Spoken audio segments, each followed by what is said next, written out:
Doctor Babasaheb Ambedkar గారు ఈ దేశానికి విద్య కావాలన్నాడు. ఈరోజు చాలామంది నిన్నే చూస్తే స్టూడెంట్స్ తోటి పవన్ కళ్యాణ్ గారు, నేను పేర్లు చెప్తున్నాను, చంద్రబాబు నాయుడు గారు, లోకేష్ గారు విద్యార్థులతో మాట్లాడుతూ విద్య అనే ఆయుధం మనిషికి ప్రధానమైంది, దీన్ని మేము ఇస్తున్నామని చెప్పారు. అయితే అదే ఆయుధాన్ని జగన్మోహన్ రెడ్డి గారు ఈ రాష్ట్రంలో తన పరిపాలనా కాలంలో ఏ మోడల్ని అయితే డాక్టర్ బాబాసాహెబ్ అంబేద్కర్ గారు కోరుకున్నారో ఇంగ్లీష్ రూపంలో, ఇంగ్లీష్ మీడియంలో ఈ దేశంలో ఉన్నటువంటి సగటు మానవుడికి అందేటట్టుగా ఆయన ఆశయాల్ని జగన్మోహన్ రెడ్డి గారు ఖచ్చితంగా నిర్వర్తించాడు అనేది చెప్పడానికి వైఎస్ఆర్ కాంగ్రెస్ పార్టీ గర్వపడుతుంది. మీరు తెలుగుదేశం కానీ కూటమి కానీ ఆయన ఆశయాల్ని మీరు వెనక్కి తీసుకెళ్లారా, ముందుకు తీసుకెళ్లారా? జగన్మోహన్ రెడ్డి గారు ఇచ్చినటువంటి అంబేద్కర్ బాటలో English medium to the poor people, rural people భారతదేశంలో ఆంధ్రప్రదేశ్ భాగం అయినప్పుడు ఆంధ్రప్రదేశ్లో జగన్మోహన్ రెడ్డి గారు తీసుకొస్తే దాన్ని ఎందుకు మీరు మూసేశారు? మీరు అంబేద్కర్ ఆశయాన్ని కొనసాగించే క్రమంలో లేరు అని చెప్పదలుచుకున్నాం. రెండవది, 125 అడుగుల ఎత్తైనటువంటి విగ్రహాన్ని భారతదేశంలో అనేకమైన రాష్ట్రాలు పోటీ పడుతున్నప్పుడు జగన్మోహన్ రెడ్డి గారు స్వరాజ్య మైదానంలో నిర్మిస్తే మీరు నిర్మించలేదు కాబట్టి ఆ విగ్రహం వైపు కూడా తలెత్తి చూడకూడదని చెప్పి ఆ విగ్రహానికి డాక్టర్ బాబాసాహెబ్ అంబేద్కర్ విగ్రహం అని ఉంటే ఆ అక్షరాలను తొలగించి ఆ విగ్రహాన్ని మొత్తం దుర్గంధపూరితంగా చేస్తున్నటువంటి కూటమి ప్రభుత్వం అంబేద్కర్ ఆశయాల్ని కొనసాగిస్తుందా, లేకపోతే విగ్రహాన్ని తలెత్తుకునే రూపంలో పెట్టినటువంటి డాక్టర్ రాజశేఖర రెడ్డి గారి తర్వాత ఆయన వచ్చినటువంటి ఆయన కొడుకు జగన్మోహన్ రెడ్డి గారు ఆయన ఆశయాల్ని ఈరోజు స్వతంత్ర భారతదేశంలో రాజ్యాంగ రూపకర్త మాత్రమే కాదు, ప్రపంచానికి ఒక శిల్పిలాగా పనిచేశాడు అంబేద్కర్ అని చెప్పినటువంటి వైఎస్ఆర్ కాంగ్రెస్ పార్టీ నిర్వర్తించింది ఆయన ఆశయాల్ని చెక్ చేసుకోమని ఈరోజు సభ్య సమాజాన్ని చెప్తున్నాను. సెకండ్, ఈరోజు ఆయన ఒక హెల్త్ పాలసీ తీసుకొచ్చాడు. అంబేద్కర్ గారు చెప్తారు, ఈ దేశానికి రాజ్యాంగంలో ఒక హెల్త్ పాలసీ కావాలి. ఈ health policy doctor Rajasekhara Reddy గారి తర్వాత కొనసాగింపుగా జగన్మోహన్ రెడ్డి గారు తీసుకొచ్చినటువంటి విలేజ్ క్లినిక్లో ఫ్యామిలీ డాక్టర్ కాన్సెప్ట్ని, ప్రతి విలేజ్లో కూడా ఒక ఫ్యామిలీ డాక్టర్ కాన్సెప్ట్, ఉన్నత వర్గాలకు మాత్రమే ఫ్యామిలీ డాక్టర్ ఉండే కాన్సెప్ట్ని పేద వర్గాలకి తీసుకొచ్చినట్టు ఘనత వైఎస్ఆర్ కాంగ్రెస్ పార్టీ. గర్వంగా చెప్పుకుంటున్నాం. రాజశేఖర రెడ్డి గారి తర్వాత జగన్మోహన్ రెడ్డి గారు చేసి చూపించినటువంటి అంబేద్కర్ ఆలోచన విధానం వైఎస్ఆర్ కాంగ్రెస్ పార్టీ తూచా తప్పకుండా పాటించింది. మీరు పాటించారా? మీకు అర్హత ఉందా లేదని మేము చెప్పదలుచుకోలేదు. మీరు వెయ్యండి, అంబేద్కర్ విగ్రహానికి పూలమాల వేయండి, అంబేద్కర్ విగ్రహాన్ని పెట్టండి, సంతోషిస్తాం. కానీ విగ్రహం పెడితే ఓర్చుకోలేనటువంటి ఒక కూటమి ప్రభుత్వం, విగ్రహం పెడితే ఆ విగ్రహాన్ని కాపాడలేనటువంటి, కన్నెత్తి చూడలేనటువంటి ఒక పరిపాలన చేస్తున్న మీకు అర్హత ఎక్కడుంది? ఆయన ఆలోచనని మీరు ఏ విధంగా కొనసాగిస్తారు? వైఎస్ఆర్ కాంగ్రెస్ పార్టీ, జగన్మోహన్ రెడ్డి గారు సామాజిక న్యాయాన్ని పాటించే క్రమంలో మా మిత్రులందరూ కూడా చాలా స్పష్టంగా చెప్పారు, సోషల్ జస్టిస్ ఇది అంబేద్కర్ గారి మొట్టమొదటి ప్రిన్సిపల్. కానీ అన్ఫార్చునేట్లీ ఈరోజు అనిహిలేషన్ ఆఫ్ ద క్యాస్ట్, కులం పోవాలి ఈ దేశంలో అని అంబేద్కర్ గారు భావిస్తే మాలోనే కొంతమంది పెద్దలు కులాన్ని గుర్తు చేస్తూ ఆ కులపోడు ముఖ్యమంత్రి అయితే మా కులపోడు డిప్యూటీ సీఎం అవుతాడు, కాబట్టి కాపులు ముఖ్యమంత్రి కావాలి, దళితులు డిప్యూటీ ముఖ్యమంత్రి కావాలని కోరుకునే కొంతమంది పెద్దలు కూడా కుహాన మేధావులు ఈ దేశంలో బయలుదేరి వాళ్ళు కొత్త సిద్ధాంతాన్ని అంబేద్కర్ కుల నిర్మూలనకి వ్యతిరేకంగా పోరాటం చేస్తే ఈ కులం ఉంది, ఈ కులం వాళ్ళు ముఖ్యమంత్రి కావాలి, మేము డిప్యూటీ సీఎంలు కావాలి అని కొత్త సిద్ధాంతాలు తీసుకొచ్చే వాళ్ళు కూడా దళితుల్లోనే ఉండటం ఎందుకో బాధాకరంగా అనిపిస్తూ ఉన్నది. ఇది అంబేద్కర్ ఆలోచనలకి తిరోధకాలు ఇవ్వటమే. అంబేద్కర్ వాదులను చెప్పుకునేటువంటి వాళ్ళు అంబేద్కర్ ఆలోచన విధానాన్ని కొనసాగించే క్రమంలో మాత్రమే ముందుకెళ్ళాలి. అది వైఎస్ఆర్ కాంగ్రెస్ పార్టీ. వైఎస్ఆర్ కాంగ్రెస్ పార్టీ జెండాలోనే రాజశేఖర రెడ్డి గారి తర్వాత చూపించినటువంటి ఘనత కలిగినటువంటి జగన్మోహన్ రెడ్డి గారు అంబేద్కర్ ఆలోచనతోటే ఈ సమాజాన్ని, ఈ రాష్ట్రాన్ని పరిపాలించాడు, రాబోయే కాలంలో పరిపాలిస్తాడు. ఆ విధంగా వైఎస్ఆర్ కాంగ్రెస్ పార్టీ అంబేద్కర్ ఆలోచనలో మునిగి తేలుతూ సమాజాన్ని నిర్మించే క్రమంలో అంతరాల్ని తొలగిస్తూ ఆయన కోరుకున్నదే, ఆయన ఆలోచించినదే, ఆయన ఆలోచనని ముందుకు తీసుకెళ్లే క్రమంలో ఏర్పాటు చేసుకున్నటువంటి ఈ సభకి నాకు తెలిసి అధ్యక్ష వహించినటువంటి తమ్ముడు సుధాకర్ బాబు కానీ, ముందుగా ప్రారంభ ఉపన్యాసం చేసినటువంటి అప్పిరెడ్డిని కానీ, తర్వాత మాట్లాడినటువంటి కనకారావు కానీ, రవి కానీ, మాట్లాడబోయే మిత్రులు కానీ మన నాగార్జున గారు కానీ మిగతా వాళ్ళు ఎవరైనా సరే వీళ్ళందరూ కూడా అంబేద్కర్ ఆలోచన ముందుకు తీసుకెళ్లే క్రమంలో వైఎస్ఆర్ కాంగ్రెస్ పార్టీకి ఏ విధంగా ఇంకా మనం ఆలోచనలు ఇవ్వాలి, ఏ విధంగా వైఎస్ఆర్ కాంగ్రెస్ పార్టీ ఇంకా నైపుణ్యంగా పనిచేయాలి, జగన్మోహన్ రెడ్డి గారికి ఉన్నటువంటి ఆలోచన విధానాన్ని మనందరం కూడా రంగరించే విధంగా, అంతేకాని కొంతమంది చెప్తున్నట్టుగా వెనక్కి తీసుకెళ్లే ప్రయత్నాన్ని దయచేసి చేయబాకండి.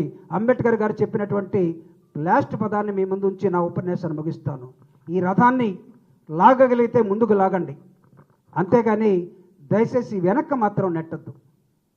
మీరు లాగకపోయినా పర్వాలేదు, అక్కడ ఉంటుంది, అది వెనక్కి తీసుకెళ్ళబాకండి.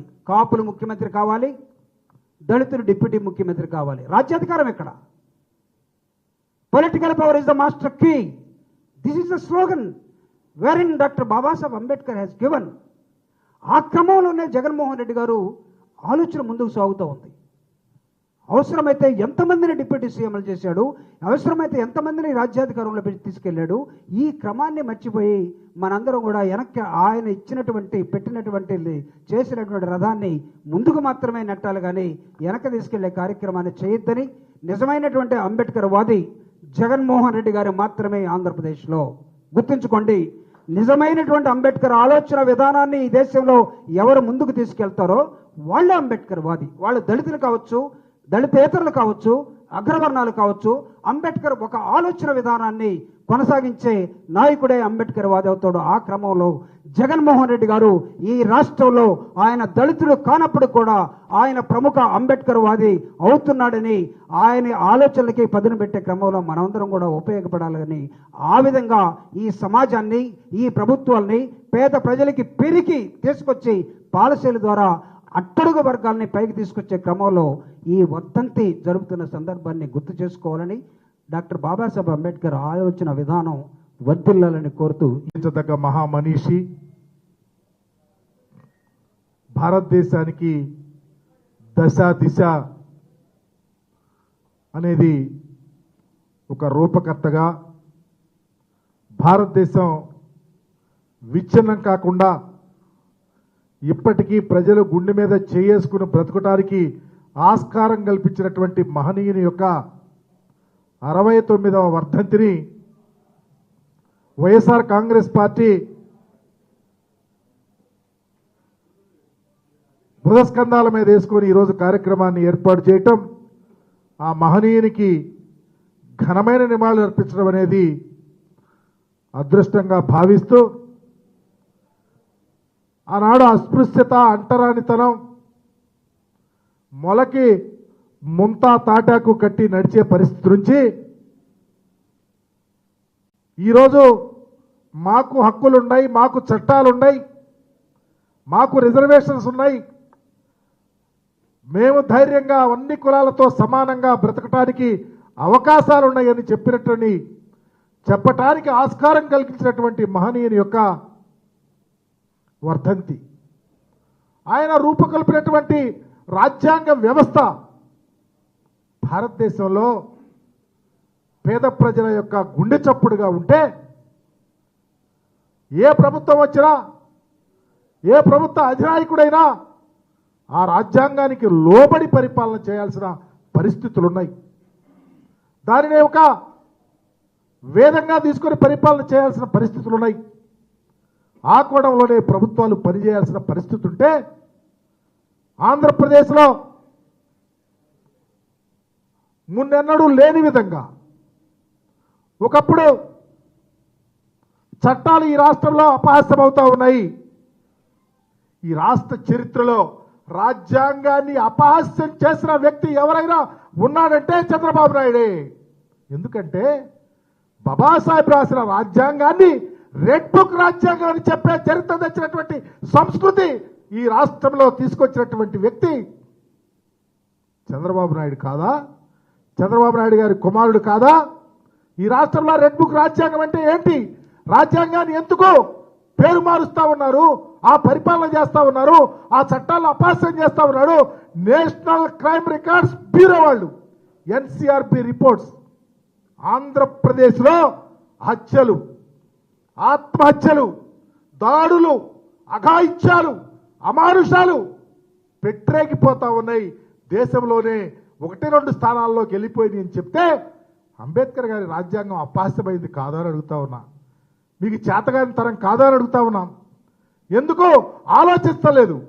బహిరంగంగా దాడులు చేస్తూ ఉంటే, హత్యలు చేస్తూ ఉంటే, కేసులు చేస్తూ ఉంటే, మా చట్టాలను మీ చుట్టాలుగా తీసుకెళ్లి పరిపాలన చేస్తూ ఉంటే, ఎస్సీ ఎస్టీ అట్రాసిటీ చట్టం ఈరోజు నిర్వీర్యం చేస్తున్నది మీ ప్రభుత్వం కాదా అని అడుగుతా ఉన్నాం. ఏ ఆలోచనలు అయితే ఉన్నాయో, ఆయన ఏ ఆశయాల కోసమైతే తన జీవితాన్ని త్యాగం చేశారో, ఆయన ఆలోచనల్ని ఆశయాల్ని పునాదిగా చేసుకుని ఇవాళ ఈ రాష్ట్రంలో వైఎస్ఆర్ కాంగ్రెస్ పార్టీ జగన్మోహన్ రెడ్డి గారి నేతృత్వంలో ప్రారంభించినటువంటి ఆ రోజు నుంచి ఈ రోజు వరకు కూడా ప్రతిపక్షంగా ఉన్న, అధికార పక్షంగా ముఖ్యమంత్రిగా పరిపాలన చేసినటువంటి పరిస్థితుల్లో కూడా ఆయన ఆలోచనలు ప్రతి ఒక్కరికి విద్యను అందించాలా, ప్రతి ఒక్కరికి వైద్యాన్ని అందించాలా, ప్రతి ఒక్కరికి కూడా ప్రభుత్వ పరంగా సంక్షేమ కార్యక్రమాలన్నీ కూడా ముందుకు తీసుకెళ్లాలనే భావంతోనే 5 సంవత్సరాల పాటు ఈ రాష్ట్రంలో పరిపాలన చేసినటువంటి పరిస్థితులు మనం చూసాం. అంతకుముందు చూస్తే డాక్టర్ వైఎస్ రాజశేఖర రెడ్డి గారి హయాంలో ఫీజు రింబర్స్మెంట్ విధానం కానీ, ఆరోగ్యశ్రీ లాంటి కార్యక్రమాలు, అనేక కార్యక్రమాల్ని రూపకల్పన చేసి ముందుకు కొనసాగించినటువంటి పరిస్థితులు కూడా మనం చూస్తూ ఉన్నాం. ఎప్పుడు డాక్టర్ బిఆర్ అంబేద్కర్ గారు ఒక మాట చెప్తారు, నీ కోసం జీవిస్తే నీలోనే జీవిస్తావు, జనం కోసం జీవిస్తే జనంతో జీవిస్తామన్న ఆయన మాటల్ని ఒక్కసారి మనం ఆలోచన చేస్తే, ఆ రోజున డాక్టర్ వైఎస్ రాజశేఖర రెడ్డి గారు కానీ, ఈ రోజున వైఎస్ఆర్ కాంగ్రెస్ పార్టీ అధినేతగా, మాజీ ముఖ్యమంత్రిగా ఈ రాష్ట్రంలో అత్యున్నతమైనటువంటి పరిపాలన, సమాజంలో తారతమ్యాలు ఉండకూడదు, ధనికులు పేదవారు లేదా కులాలతోనూ మతాలతోనూ సమాజం విడిపోకుండా ఉండాలనే ఆలోచనతోనే 5 సంవత్సరాల పాటు ఈ రాష్ట్రాన్ని పరిపాలన చేసినటువంటి జగన్మోహన్ రెడ్డి గారు మన కళ్ళెదురే కనిపిస్తున్నటువంటి పరిస్థితులు కూడా ఈ సందర్భంగా చెబుతూ, ఏది ఏమైనప్పుడు కూడా డాక్టర్ బిఆర్ అంబేద్కర్ గారి ఆలోచనల్ని ఆశయాల్ని పునాదిగా చేసుకుని వైఎస్ఆర్ కాంగ్రెస్ పార్టీ భవిష్యత్తుకు సంబంధించి కూడా ముందుకు తీసుకెళ్తుందని భావనని వ్యక్తం చేస్తూ, సూర్య చంద్రులు ఉన్నంత కాలం, భూమి ఆకాశం ఉన్నంత కాలం డాక్టర్ అంబేద్కర్ గారు సజీవుడిగా మన అందరి హృదయాల్లో స్థిరస్థాయిగా నిలిచిపోతాడన్న అంశాన్ని మరొక్క మారు చెబుతూ ఆయనకి ఘనమైనటువంటి నివాళులు అర్పిస్తూ కార్యక్రమాన్ని సుధాకర్ గారిని కొనసాగించవలసిందిగా కోరుతా ఉన్నాం. అమితమైన సేవలు చేసి పరమోదించిన రోజు ఈరోజు.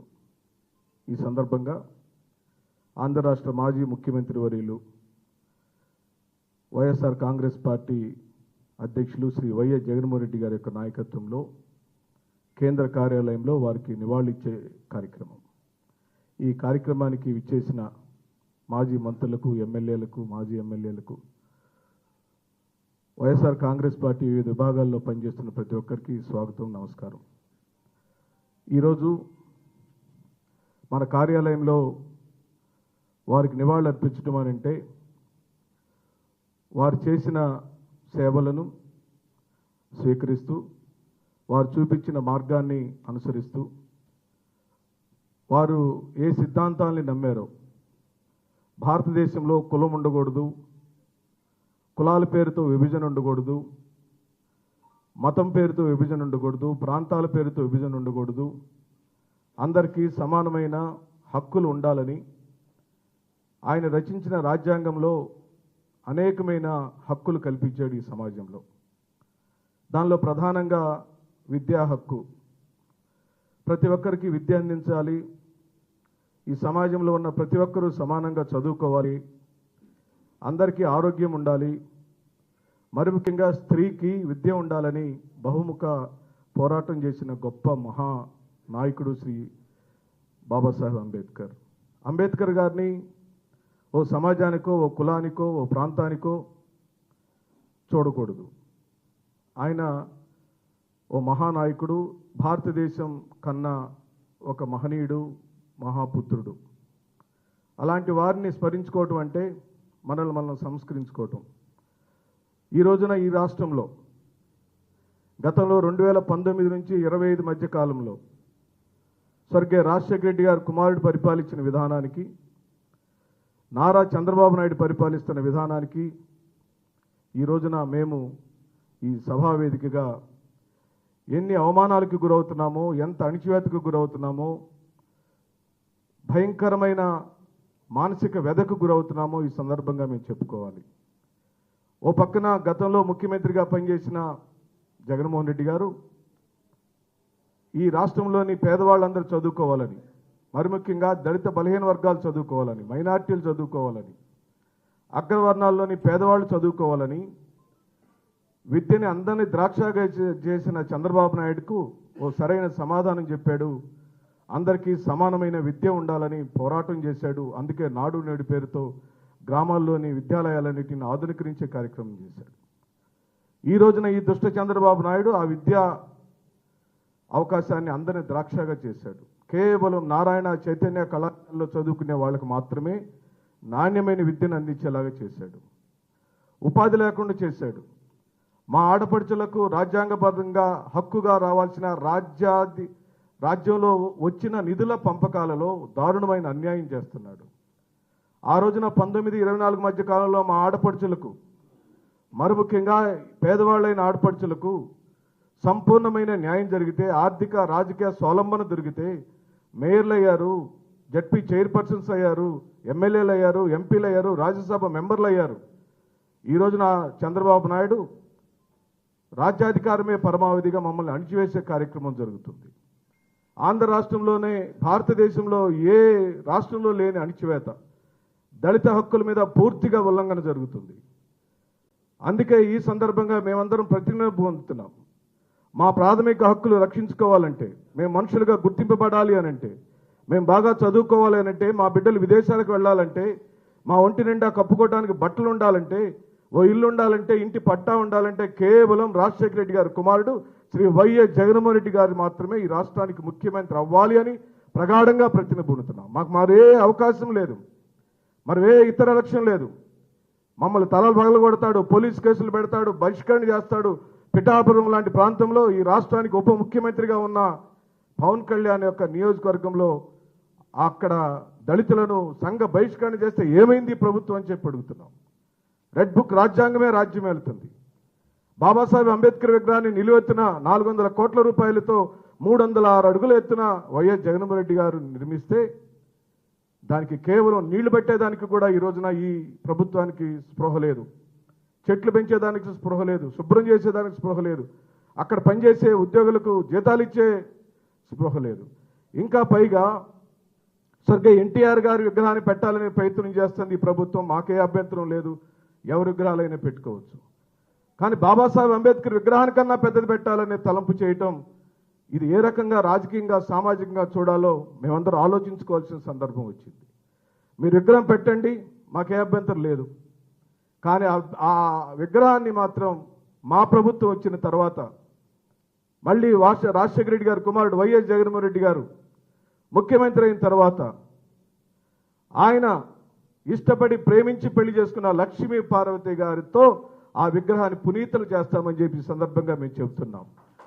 ఈ రోజున ఈ రాష్ట్రంలో ఎటు చూసిన అన్యాయం, ఎటు చూసిన అక్రమాలు, నిలువున విజయవాడలో ఎవరండి కూల్చివేసింది? మీరు కదా ఈ రోజున అన్యాయంగా పేదవాళ్ళు కట్టుకున్న ఇళ్లను అన్యాయంగా కూల్చివేశారు. రాజధాని ప్రాంతంలో 54,000 ఇళ్ల పట్టాలు ఇస్తే ఏమైనా మా ఇళ్ల పట్టాలన్నీ రాజధాని ప్రాంతంలో మీరు లాక్కున్న అసైన్ భూముల పరిస్థితి ఏమిటి?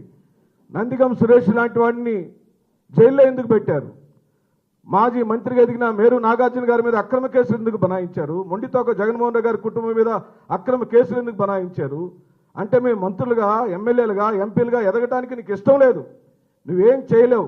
కానీ చేసిన జగన్మోహన్ రెడ్డి గారిని అవమానపరచాలని నువ్వు చేసే ప్రతి కుటిల రాజకీయాన్ని ఎదుర్కోవటానికి ఈ సందర్భంగా బాబాసాహెబ్ అంబేద్కర్ సాక్షిగా మేమందరం ప్రతిజ్ఞ పొందుతున్నాం.